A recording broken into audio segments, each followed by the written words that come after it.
Hey everyone, JJ here and welcome back to the channel. In today's video, we're gonna look at one of the new June 1st, 2025 LEGO Harry Potter sets, and that is the Hogwarts Express Book Nook. In this video, we will take a look at the Hogwarts Express Book Nook, and we also compare it very briefly to the Sherlock Holmes Book Nook. If you didn't know, June of this year, LEGO released 3 Book Nooks, obviously Harry Potter, Sherlock Holmes, as well as Lord of the Rings. So let's jump right in right now and take a look at this set. And here we can see set 76450, the Harry Potter Book Nook for the Hogwarts Express. This set has 832 pieces and retails for $99.99 in the US. It is divided into 2 instruction booklets, so you could build it in a friend, separating both the left and the right halves of the Book Nook. Now the Book Nook has 2 halves. On the left, of course, is the front of the Hogwarts Express train. And then on the right, of course, we have the passenger car. And there we can see the 2 minifigures, Harry and Ron. Now looking at the 2 minifigures, of course, both Harry and Ron are dressed in the outfits they wear during the scene when they first meet each other on the Hogwarts Express in the first book and film. This Harry Potter torso is one we've seen many different times, starting with Diagon Alley, as well as Gringotts Bank. And for me, the printing looks a little darker here on the overshirt, but I think it's the same print. I haven't noticed any differences. And looking at the Ron Weasley minifigure, and one of the reasons I was really interested in getting this set, of course, is because that torso is a new print. I really like all the detailing of the sweets and snacks coming out of his pocket there. This torso is similar, but it is different than the Ron Weasley that came with the Collector's Edition Hogwarts Express set. And here we can see the Collector's Edition Hogwarts Express version of Ron there on the right. And so I just like the additional detailing. Both of the figures, of course, have sweets coming out of his pockets, but I really like, I think, the brighter color there on the left with this set and some of the kind of embellishments with those sweets. I do prefer the face print of the Collector's Edition, however, with the kind of the soot there on his nose. And here we can see the alternate facial expressions for both Ron and Harry. It's pretty much just their scared expressions we see in lots of different sets. Each character also comes with a cart of their belongings and books to push, and I quite like the inclusion of both the owl and the rat piece for Harry and Ron. Now, like I said, this Book Nook comes in 2 halves. You can display it open like this, or you can display it closed, but they're not actually connected. As you can see here, there are kind of some hole pieces. You can connect them this way, but there does not appear to be a way to connect them if you're to kind of be looking into the scene. And here is that Book Nook designed as if you were looking into the scene, and I actually prefer this display feature. I think it just is really cool. It is a bit strange, you know, that we have the Hogwarts Express coming at us and then the Hogwarts Express going away from us. However, if you view it as 2 separate trains in this fashion, and the Hogwarts Express on the left and just another red train on the right, I think it works quite well with the platform there in the middle. So we will start off looking here at the Hogwarts Express train build. Nothing too crazy and not super detailed. In terms of sizing, of course, you can see it is a little bit smaller than some minifigure scale trains we've had in the past, but it is stagnant. It's not going to move around. There are no actual wheels on this train. It's built right here into the platform. And you can see that a bit here, what I mean. You know, you can see it kind of goes from the gray, from the platform to the white, straight to the train. So it's as if this train has pulled directly up to the track at the same level. I want to point out on the back wall there behind the Hogwarts Express, these are sticker pieces that are mirror-like. And I don't know if that's supposed to create dimension or make it look larger, but I thought it was a really interesting inclusion. It kind of does make the platform seem like it keeps going. So that was kind of a cool inclusion there. Additionally, I do like the build technique they used here, kind of create those arches with some of those masonry brick pieces there in the back. And I like how that continues to the top to kind of create this ceiling. I've worked with these pieces before with the Lego Botanicals, so it was cool to see it kind of in this train station form where we can close off the train station, which isn't something we've had before, even with the Collector's Edition version. And here, just to give you a better idea, you can see what I mean, how it kind of, when you connect both halves, of course, it closes off the station completely. There is kind of an opening here, so we get some insight into the Hogwarts Express, which is great. You can put a conductor there who did not come with this set. I think this set's great. I do wish it had more minifigures, such as a Hogwarts Express conductor, for instance. This set does rely on sticker pieces to add detailing, so of course we could see the platform 9 3/4. There's no such thing from Harry Potter. I like the continuation of the quotes, similar to how we had in the Collector's Edition version of the Hogwarts Express.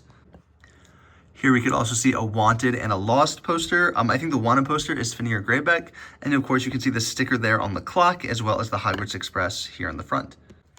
The second half of the build, like I said, is going to be the passenger car, and there's going to be far more detail in the inside than there was for the first half of the car. Here you can see the passenger car has 2 doors, and both of these do open up, so your characters can enter into the Hogwarts Express. Similarly with the front of the train, like I said, this is built directly into, so there aren't actually any official wheels, but we do kind of see the back of the train here, and a build for a back door, which is not an actual door, but it's built right up to the platform. I do quite like the color choice for the roof of the train here. I think that works quite well. It's a little bit different than what we've seen in past versions of the Hogwarts Express.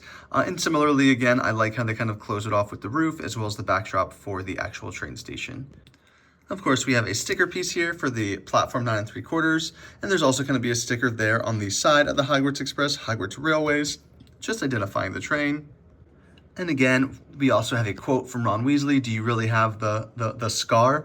And then we also see the Hogwarts Express platform 9 3/4 symbol. And then we also see some additional posters here on the kind of wall, similar to the Lost and Wanted poster on the other side. One for the owl, and the other one looks like a stack of gold coins. This side has two openings, and the reason why is we have those two areas for students to sit. Here on the left, of course, we have two seats with every flavor beans. We have a chocolate frog as well as a gold coin, and then chocolate frog packaging. And then on this other side, we have an actual chocolate frog, additional chocolate frog packaging. So there are 4 seats overall to place Hogwarts students, which again begs the question, why aren't there additional Hogwarts students? I know this is $99.99 and the Sherlock Holmes one was $130, but the Sherlock Holmes had 5 new figures and this only has 2 figures. I don't know if I call them new. So I do wish there were more minifigures included. And while I do like this set and the idea of a book nook in general, it makes a great display piece on a bookshelf, it definitely feels more like bookends than it does a book nook to me. And a lot of that has to do with the lack of connection point, really outside of these kind of Technic connection holes there on the back where you can connect them side by side. For me, I far prefer as a display piece utilizing it this way, kind of closed up, looking into the station. Part of me wishes they would have just had the Hogwarts Express there on the left and maybe a more fleshed out train station on the right with maybe a little kiosk, additional minifigures instead of having the passenger car. I understand why they did it this way for the bookend component, but as a book nook, I think it would have been much cooler to have the Hogwarts Express on one side and a more fleshed out actual train station on the other. And I also want to point out, once it's closed up, there is no additional kind of display or play feature. It is just kind of the set up like this, which is far different than we saw with the Sherlock Holmes book nook. And here you can see what I mean with the Sherlock Holmes book nook. When it's all closed up, it kind of has a design here to look like an actual book on your bookshelf. This Sherlock Holmes book nook also kind of looks like a book. If you noticed, it almost looks like there are pages there on the side. And this one does close up, but it actually is connected. There you can see there are multiple connection points here to allow this kind of open up to the scene. And similar to the Harry Potter, it could also be displayed in a straight line. However, with this one, because it's connected, you can't use it as bookends as you're able to do with Harry Potter. Now, while I far prefer the Sherlock Holmes book nook that I have in my collection, I actually really enjoyed the build of the Harry Potter book nook. The end result left a little bit to be desired, but for me, I love this idea of Lego making book nooks where you're pretty much creating little dioramas that are compact, and so you don't need to have things fully fleshed out that you could display nicely on a shelf. That's one of the reasons I bought the Harry Potter one, is I kind of want to support this as an idea because I do want Lego to make more, and I would like Lego to make additional Harry Potter book nooks as well. I haven't decided if I'm going to pick up the Lord of the Rings Dragon book nook. We'll see. I probably need to watch a few more reviews online, but I really like the Sherlock Holmes one, and I like the idea of the Harry Potter one, and I don't totally dislike it. I just wish, like I said, it actually was connected so you could display it as a proper book nook, because displayed like this, it's definitely my favorite. I think I might take out that passenger train there on the right and actually make a much bigger actual train station. Although at that point, I want the Hogwarts Express on the right, but we'll see what happens. Thank you so much for tuning in. If you want to stay updated with LEGO leaks, rumors, news, and reviews, hit the subscribe button down below. Now, this was not a set I originally planned to add to my collection. However, after building the Sherlock Holmes book nook, I really liked the concept and thought it was a really cool design, so I wanted to give the LEGO Harry Potter one a chance. Overall, I'm satisfied. I don't think it is nearly as strong as Sherlock Holmes, but I'm glad to add it to my collection. I will catch you all next time. Thank you.